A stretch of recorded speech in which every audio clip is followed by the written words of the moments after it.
Telelingua est un bureau de traduction qui est basé à Bruxelles depuis plus de 25 ans et qui a également des filiales en France, en Allemagne, aux États-Unis, en Chine et au Japon.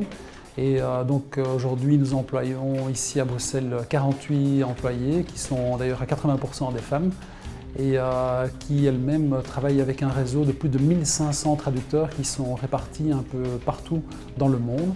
Grâce à leurs compétences linguistiques et leur expertise dans des domaines bien spécifiques, les traducteurs de Telelingua se positionnent en acteurs incontournables sur le marché de la traduction. Ze komen dan bij ons omdat wij die expertise hebben om simultaan een website bijvoorbeeld in 80 talen te gaan vertalen en te gaan opleveren. Au départ, nous avons souvent des clients en Belgique qui sont des sociétés qui elles-mêmes ont des filiales ou sont les filiales de groupes plus importants à l'étranger. Donc de fil en aiguille, l'exportation s'organise à partir de là. On fait de la prospection sur tous les marchés d'exportation les plus importants dans le monde et ces zones les plus importantes sont principalement le Japon, l'Europe du Nord et l'Amérique du Nord d'autre part. Chaque année, Telelingua enregistre une croissance de 10% d'une année à l'autre.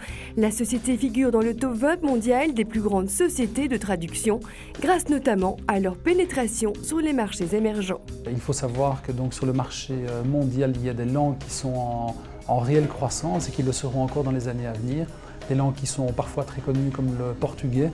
Pourquoi? Parce que le marché brésilien est un marché qui se développe de plus en plus au niveau de l'économie mondiale.